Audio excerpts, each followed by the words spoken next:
Di awal film ada seorang kriptografer CIA yang sedang memperbaiki sebuah kapal. Namun dia dipanggil oleh istrinya karena ingin dibuatkan kopi hitam. Istrinya itu bernama Sarah. Dia akan pergi ke London untuk keperluan bisnis selama 5 hari. Awalnya Sarah mengajak suaminya yang bernama Charlie ikut, namun dia menolak karena sedang ada urusan di kantor. Perlu diketahui, kedua pasangan ini sangatlah bucin melebihi anak ABG yang baru pacaran. Saat kopi hitam belum habis, Sarah harus segera berangkat karena mobil taksol sudah ada di depan rumah. Charlie mengantar kepergian istrinya sampai lari mengejar mobil taksol. Scene kemudian berpindah ke kantor CIA. Charlie bertemu dengan bestinya yang bernama Dor. Dia adalah seorang agen lapangan yang baru kembali dari seberang lautan. Di sini dia minta bantuan Charlie untuk memperbaiki komputernya yang bermasalah. Soalnya otak dia sangatlah encer. Setelah makan siang selesai, Dor akan datang untuk menjemput. Kemudian Charlie menuju ruang kerjanya yang berada di lantai -5. Ruangan tersebut sangatlah ketat karena setiap orang yang masuk harus melewati ruang pemeriksaan. Setelah itu, ia menghubungi teman anonimnya dengan nama Sandy in Quayline. Dia memberikan sebuah berkas rahasia yang harus Charlie lihat sendiri. Pasalnya, berkas tersebut sangat membahayakan bagi agensi si Charlie. You think it's been 5 years? No charge this time. Saat waktu makan siang datang, Charlie berkumpul bersama temannya. Di sini terlihat kalau si Charlie adalah orang paling jenius di antara mereka. Kemudian si Dor juga datang ke kantin. Ternyata dia adalah agen rahasia paling berbahaya di sana. Saat Charlie meneruskan pekerjaannya, dia ditelepon oleh istrinya. Sarah memberitahu lokasinya sekarang, namun Charlie sudah tahu karena dia telah melacaknya. Berhubung dia sedang menyelidiki sesuatu, Charlie ingin menutup telepon dulu lalu akan menelpon balik nanti. Kemudian dia menuju ruang rahasia untuk melihat berkas yang tadi. Ternyata berkas itu mengungkap bahwa direktur pusat yang bernama Alec menyamarkan serangan pesawat sebagai bom bunuh diri, lalu menyalahkan serangan itu pada teroris lokal. Seorang pegawai bernama Carlos merasa ada yang janggal dengan gelagat si Charlie. Pasalnya dia terlihat gelisah, namun Charlie berusaha membantahnya. Sebelum tidur, dia mencoba menelpon istrinya namun tidak diangkat. Akhirnya dia meninggalkan pesan suara yang berisi kata-kata bucin. Keesokan harinya, ia terkejut karena tidak biasanya si Alec datang ke ruang kerja si Charlie. Alec bertanya apakah Charlie mengikuti berita hari ini. Namun Charlie tidak melihatnya karena sedang sibuk. Mendengar itu, Alec mengajaknya pergi ke ruang direktur karena ada sesuatu yang harus diberitahukan. Di sana sudah ada Direktur O'Brien yang menunggu. Tiba-tiba saja dia memberitahu kalau istri si Charlie telah meninggoy. Charlie. I'm very sorry. Call her. Charlie, I think you need to... Sebuah penyerangan terjadi di sebuah hotel tempat di mana si Sarah menginap. 4 orang teroris nerobos masuk, lalu menyandra si Sarah agar bisa kabur. Sayangnya si Sarah didor sampai meninggoy agar polisi dan warga sekitar tidak mendekat. Awalnya Charlie tidak percaya karena ada begitu banyak wanita Amerika di hotel itu. Namun setelah Alec memperlihatkan rekamannya, akhirnya Charlie pun percaya dan menangis. Setelah itu Charlie diantar pulang temannya untuk menghalangi wartawan yang sangat kepo. Dia menonton berita untuk mendengar kabar terbaru dari insiden yang menimpa istrinya. Keesokan harinya dia menggalau di bawah shower lalu berangkat ke ruangan si Alec untuk mengusut 4 pelaku yang telah membunuh istrinya. Of course you understand that. We'll tell you. Charlie protes bagaimana Alec tidak bisa tahu banyak tentang insiden yang menimpa istrinya. Padahal di London terdapat 947.000 kamera. Kemudian Opet meminta Charlie tenang dan menyerahkan kasus ini kepada timnya. Malamnya ia kembali menggalau. Bayangan istrinya masih tergambar jelas di jendela dapur tempat dia minum kopi hitam. Besoknya dia pergi ke bandara untuk mengambil jasad istrinya. Setelah di-unboxing, ia menemukan oleh-oleh yang dibeli si Sarah yang nantinya akan diberikan kepada Charlie. Setelah kegalauannya memuncak, jiwa Charlie ke-trigger untuk melakukan balas dendam. Dia mulai mencari tahu sendiri tentang penyerangan di London kemarin. Setelah hatinya sedikit tenang, ia pergi ke kantor untuk melakukan penyelidikan. Dari rekaman CCTV di London, ia tahu kalau pelaku terlibat sebuah pertengkaran bisnis di hotel tersebut. Kemudian salah satu dari mereka ada yang menembak sehingga membuat polisi berdatangan. Saat berusaha kabur, mereka menyandra si Sarah yang kebetulan sedang ada di hotel tersebut. Berkat kecerdasannya, Charlie berhasil mengetahui identitas pelaku lewat suara. Pelaku yang menculik istrinya itu bernama Miska asal Moskow dan Alice dari Afrika Selatan. Namun pelaku yang mendor si Sarah lebih sulit dilacak. Pasalnya dia tidak mengatakan apapun, seakan-akan bisa merasakan kamera. Namun lagi-lagi, berkat kecerdasannya, ia berhasil mengetahui kalau dia bernama Scheller. Dia adalah tentara bayaran yang dipekerjakan oleh negara ataupun teroris. Untuk pelaku yang bernama Frank, Charlie sudah mengetahui posisinya. Dia adalah mantan AYO Armenia yang sekarang berada di Paris. Setelah menjelaskan sampai berbusa, ternyata Alec dan Opet sudah tahu tentang keempat pelaku. Namun mereka ingin semua jaringan dibereskan yang menurut Charlie tidak ada hubungannya dengan kematian si Sarah. Bahkan si Charlie malah disuruh ke psikiater karena dikira sedikit depresi. Di sini, ia curhat curcor kepada sang dokter. Intinya dia kecewa karena Alec dan Opet tidak mengejar pelaku pembunuh istrinya. I want them to go after Sarah's killers. She deserves more. Sebelum masuk ke kantornya, Charlie menyelipkan alat penyadap di titik buta sistem pemeriksaan. Kemudian dia mencetak berkas rahasia itu, lalu memasukkan alat penyadap ke dalamnya. Berkas itu kemudian diserahkan langsung kepada si Alex. Ia juga menjelaskan kalau kedua berkas itu adalah semua bukti kejahatannya. Lalu Charlie mengancam kalau dia akan menyebarkan bukti itu ke publik jika permintaannya tidak dituruti. Intinya Charlie ingin diberi izin untuk membunuh semua pelaku dengan tangannya sendiri. Untuk itu, dia minta pelatihan khusus misi, semua informasi tentang keempat pelaku, identitas baru, dan yang terpenting duit. Di sini Alec meremehkannya karena si Charlie memang terlihat culun. I beg your pardon? You heard me. I don't think you could beat a 90-year-old nun. Setelah keinginannya disetujui, Charlie lari ke mobilnya karena ketakutan. Bahkan saking takutnya, dia sampai muntah. Karena takut kejahatannya dibocorkan ke publik, Opet menyarankan agar Alec mengikuti alurnya saja. Jika Charlie semakin ngelunjak, maka Alec bisa menyingkirkannya saat sesi pelatihan. Kemudian Alec mengirim Kolonel Henderson untuk melatih si Charlie. Saat mereka berangkat, Opet menyiapkan sebuah tim khusus untuk menyelidiki si Charlie. Timnya berasumsi kalau Charlie cuma menggertak, namun Opet tak mau meremehkannya karena Charlie mempunyai IQ yang sangat tinggi. Opet curiga dia melakukan sesuatu karena telah berdiam di area titik buta selama 40 menit. Handler, I am Colonel Salah. Di dalam mobil mereka mulai berkenalan. Sementara itu, ruang kerja si Charlie digeledah untuk mengetahui apakah dia membawa sebuah strip keluar gedung.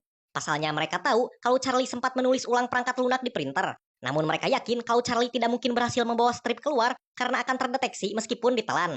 Saat tim penyelidik sibuk, Charlie sedang fokus berlatih menembak. Semua tembakannya meleset sehingga Henderson harus memberi contoh lagi. Setelah mencoba lebih dekat, tembakan Charlie tetap saja meleset. Henderson hampir habis kesabaran karena sepertinya Charlie tidak punya bakat menembak. My odds?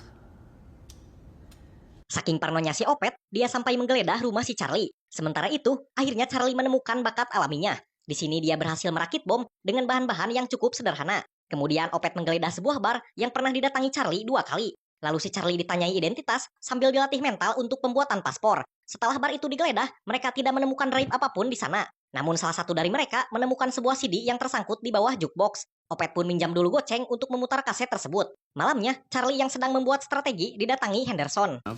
Hey, who's this? Leave him. What's your plan? How are you gonna keep the people at Langley? Dia bertanya bagaimana rencana Charlie untuk menghabisi mereka semua. Soalnya orang pertama yang dibunuh membuat pelaku yang lain tahu kalau Charlie akan datang. Justru itulah alasan Charlie berguru pada Henderson. Dia ingin diajarkan bagaimana cara bekerja di lapangan. Kemudian Henderson menyuruh Charlie menodongkan senpi tepat di dadanya. Di sini Charlie kena mental dan langsung menjadi lemas sendiri. Henderson memberitahu kalau Charlie bukanlah seorang pembunuh. Setiap orang punya bakatnya masing-masing. Charlie tidak bisa dilatih membunuh, sama seperti Henderson yang tidak bisa diajari memecahkan kode. Henderson tidak bisa mengubah Charlie menjadi sesuatu yang bukan dirinya. Much as you can't teach me how to break code. Sementara itu, Alec dan tim Opit sedang meretasi di tadi selama 5 jam. Percakapan mereka sedang disadap langsung oleh Charlie. Setelah 5 jam menunggu, ternyata kaset tadi hanyalah gertakan. Karena merasa telah dipermainkan, Alec menyuruh Opet untuk menyingkirkan si Charlie. Opet menelpon Henderson yang sedang tidur, lalu menyuruhnya untuk mempataliti si Charlie. Namun Charlie sudah mengetahuinya. Saat Henderson menyergapnya, dia sudah kabur duluan. Charlie keluar dari tempat itu menggunakan kartu petugas kebersihan. Bahkan dia juga sempat meretas biometrik. Henderson memberitahu kalau sepertinya Alex salah menilai si culun. Rencana Charlie berjalan mulus. Dia membiarkan Alex memeriksa sesuatu yang tidak penting, sementara dirinya mendapatkan pelatihan. Saat membuka berkas, akhirnya Alex menemukan alat penyadap milik si Charlie. Alex langsung bicara kepadanya kalau menyadap perwira CIA merupakan sebuah pengkhianatan. Menyadari penyadapannya terbongkar, Charlie segera pergi menuju London. Di perjalanan, ia teringat kembali saat Sarah memberikan kado ulang tahun. Tak tanggung-tanggung, istrinya itu memberikan pesawat bekas untuk Charlie perbaiki. Kemudian dia ke bandara lagi untuk terbang ke Paris. Di sini, Opet langsung tahu karena salah satu paspornya menyala. What about Henderson? Akhirnya, Charlie sampai di kota Paris. Ia langsung nyewa kosan di dekat toko roti langganan targetnya. Tak selang lama, target pertama yang bernama Frank datang untuk jajan roti. Melihat itu, ia buru-buru mencari alamat kosannya sampai akhirnya ketemu. Malamnya, Charlie diam-diam masuk ke sana, lalu membuka YouTube untuk melihat tutorial bobol kunci. Ketegangan semakin terasa setelah ada penghuni kosan lain yang datang. Beruntung tutorial itu sangat ampuh, sehingga Charlie keburu masuk. Sungguh tutorial yang menyesatkan. Di dalam ia mencari petunjuk, sampai akhirnya menemukan kalender. Di sana tertulis kalau besok Frank akan mengunjungi sebuah klinik. Setelah mencuri senpinya, si Frank tiba-tiba datang sambil membawa seorang pria. Charlie naik satu lantai, kemudian mencoba mendornya dari atas. Namun seperti yang Henderson katakan, Charlie tidak punya nyali untuk mendor musuh secara langsung. Akhirnya dia kabur ke kosannya sambil mencari cara lain untuk balas dendam. Terlihat dia sangat ketakutan sampai-sampai kepalanya migrain. Di sini, Charlie sedikit halu. Dia melihat istrinya yang sedang menyiapkan minuman. Setelah itu, dia membrowsing nama klinik yang akan dikunjungi Frank besok siang. Ternyata klinik itu adalah tempat pengobatan asma yang rutin dikunjungi si Frank. Besoknya, Charlie langsung memborong bunga untuk diambil serbuk sarinya.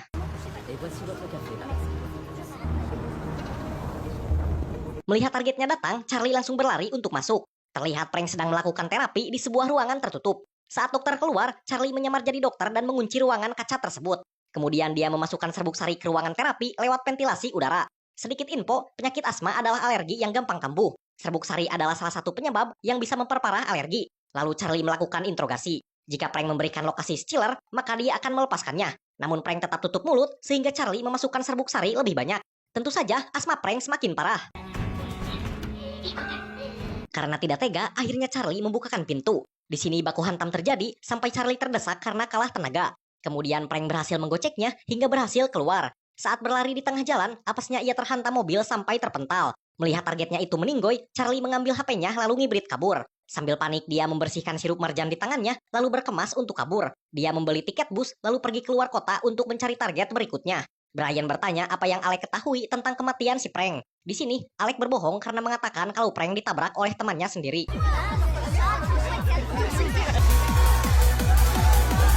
Charlie yang kebanyakan minum akhirnya hilang kendali dan berniat joget paling depan.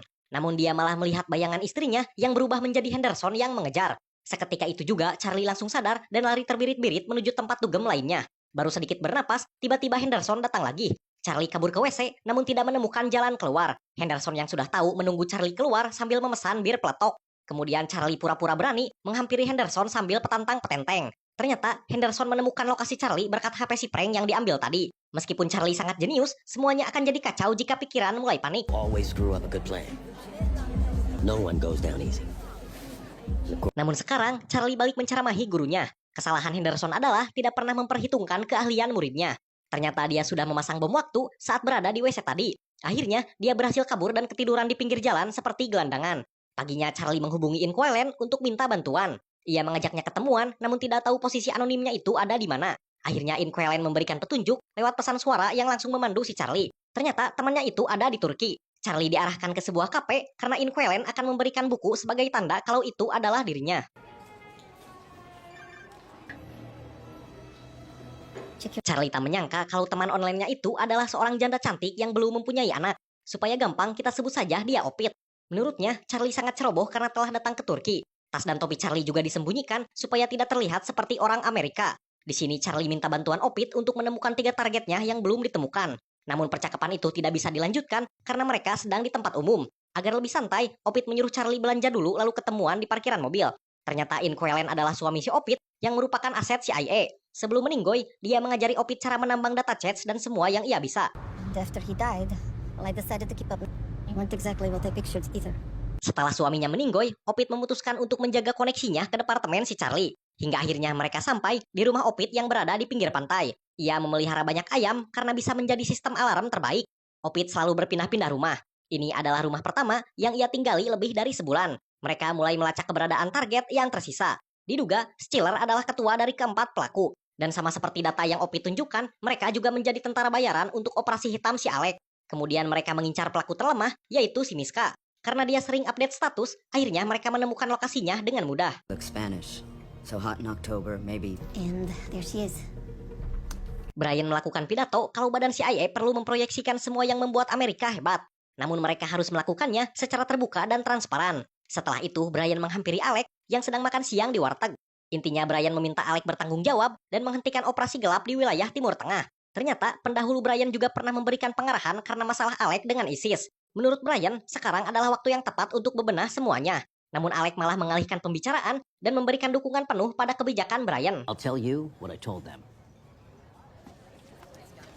Enjoy that pasta. Bawahan Brian memberitahu kalau Henderson ada di Madrid atas perintah si Alec. Mengetahui itu, akhirnya Brian mengerahkan anak buahnya juga. Di saat bersamaan, Opit berhasil menemukan si Miska. Dia sedang ada di Hotel Bintang 5 dengan kolam renang mewah yang berada di atap. Sebelum pergi ke Madrid Spanyol, Charlie menyuruh Opit agar selalu mengawasi Henderson. Charlie tidak langsung main hantam. Dia memperhatikan kelemahan Miska saat berada di kolam kaca. Setelah itu, Charlie menganalisis kolam tersebut untuk mengetahui kekuatannya. Dia yakin Miska akan kembali karena dia adalah perenang malam. Sementara itu, Henderson berjanji pada Alec kalau kali ini Charlie tidak akan lolos. You're such on your hands if he gives us the slip again. You won't let that happen. Charlie mencuri peralatan penyelam, lalu merakitnya menjadi alat pemecah kaca. Setelah itu, ia memasangnya di posisi yang pas, lalu membuntuti Miska yang sedang ngeboking kolam renang. Ternyata Charlie juga sedang diikuti oleh Henderson. Tentu saja, Opit langsung mengetahuinya. Dia menyarankan Charlie untuk mundur karena ada anggota CIA lain yang sepertinya memburu Charlie. Namun Charlie akan terus maju sesuai rencana karena pembunuh istrinya sudah di depan mata. Lalu dia pergi ke atas untuk menghampiri Miska yang sedang berenang. Seperti biasa, Charlie menanyakan Stiller sebelum melakukan aksi kejamnya. Namun Miska menganggap ancaman Charlie hanyalah sebuah jokes. Tell me where to find horse sheets of glass beneath you. If I trigger it, Karena Miska tidak mau menjawab dan kabur, akhirnya Charlie memecahkan kaca kolam renang. Setelah itu, Henderson mulai mengejar dan agen CIA yang lain pun juga mengejar. Saat Charlie hampir tertangkap, beruntung agen CIA tadi ternyata menyerang Henderson. Mereka baku hantam di tempat laundry sampai akhirnya Henderson terkena bugeman di wajah. Tapi ia berhasil membalikannya, namun dia terdor di bagian perut. Henderson merebut sentinya, lalu balik mendor hingga sama-sama tumbang. Melihat itu, Charlie berniat menolongnya namun keburu disuruh kabur oleh Opit. Sementara itu, Brian yang sedang memantau Charlie pura-pura tidak tahu dan menanyakannya pada Alec. Charlie Heller. As far as I Di sini, Alec ketahuan berbohong namun Brian membiarkannya untuk sementara. Di saat bersamaan, tim Opet mengetahui kalau Charlie dibantu oleh si Opit. Opet pun menyuruh pasukannya agar mencari keberadaan Inquiland. Saat Charlie memberi makan ayam, ia dihampiri Opit yang sudah lama kesepian. Di sini mereka curhat-curcor menceritakan tentang kesepiannya masing-masing. Apesnya, sekarang Opet tahu kalau Inquiland telah digantikan istrinya. Singkat cerita, malam pun tiba. Opit membangunkan Charlie untuk meminta sesuatu. Di sini, Opit tidak meminta batang. Ia hanya ingin tidur satu malam bersama orang lain di sisinya. Baru tidur sebentar, tiba-tiba saja alarm ayam berbunyi.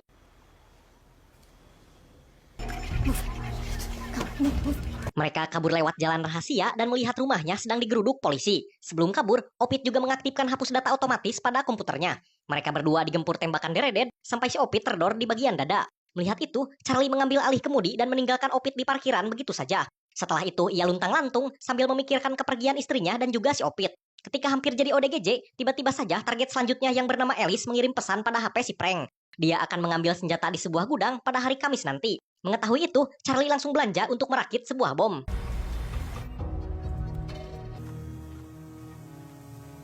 Sebelum Alice datang, ia merekam wajahnya sendiri 360 derajat. Kemudian ia menempelkan wajahnya ke orang random agar tim si Opet kebingungan. Singkat cerita, Alice pun datang. Ia dipandu lewat telepon agar memeriksa senjata di dalam peti. Saat dibuka, betapa kagetnya dia karena telah mengaktifkan sebuah bom. Jika Alice menjatuhkan tutupnya, maka bom itu akan meledak. Kemudian Charlie menyuruh Alice agar melihat foto istrinya. Di sini, Alice langsung klarifikasi kalau dia tidak menembaknya. Alice juga tidak seperti pelaku yang lain. Dengan mudahnya, dia memberikan sebuah HP yang terdapat nomor tangan kanan Stiller. Ia juga memberitahu kalau sebaiknya periksa pelabuhan karena Stiller tinggal di sebuah kapal. coastline. Which sea? I don't know. Didn't shoot her. Fine. Just tell me what I need to know. Setelah mendapatkan informasi, Alice dibiarkan meledak begitu saja. Sementara itu, Opet akhirnya tahu kalau dari tadi ia cuma memantau bayangan si Charlie. Singkat cerita, Charlie pun sampai di pantai Rusia. Ia pergi ke pelabuhan untuk mencari anak buah Stiller yang dimaksud Alice. Setelah mengeceknya lewat SMS, ia memfoto mereka berdua lalu masuk ke kafe untuk mencari informasi lagi. Lalu tiba-tiba saja ia bertemu dengan bestinya. Charlie sempat mengira kalau Dor datang untuk membunuhnya. Namun ternyata ia datang secara sukarela untuk menyelamatkan bestinya. Dor meminta agar Charlie berhenti karena dia sudah membunuh 3 orang. Fly it around to prove to himself that he's not afraid. here to save your life. Namun, Charlie tidak akan berhenti sebelum memfataliti orang yang menarik pelatuknya. Malamnya dia mempersiapkan peralatan lalu melacak kapal yang diduga tempat tinggal Stiller. Dia bertanya pada seorang nelayan yang ternyata dia adalah anak buah Stiller. Kemudian nelayan tersebut menghubungi temannya sehingga si Charlie dihantam dari belakang. Setelah itu, ia dibawa ke tengah laut untuk diserahkan kepada bos Stiller. Akhirnya pembunuh si Sarah diperlihatkan batang hidungnya. Secara terang-terangan, Charlie mengaku kalau dia datang untuk menghadapinya. Tentu saja Stiller mengingat wajah si Sarah karena dia telah menggantikan orang lain sebagai Sandra. To someone else. It's very, very brave. You are not so different to me. Sebenarnya, Stiller menyesal. Tapi itu harus dilakukan karena polisi sudah mengepung. Dia harus menunjukkan apa yang akan terjadi jika polisi tidak mengizinkan kelompoknya pergi. Menurutnya, Charlie tidak jauh beda dengannya. Pasalnya Charlie sudah membunuh 3 orang untuk menemukan jalan menuju ke kapal. Kemudian Stiller bertanya apakah itu semua membuat Charlie merasa lebih baik. Namun Charlie tidak akan tahu jika belum memfataliti Stiller. Namun Stiller tidak takut. Dia memberi Charlie senpi gratis karena dia tahu kalau Charlie bukan pembunuh sejati. Soalnya saat membunuh 3 rekannya, ia selalu melakukannya dari kejauhan.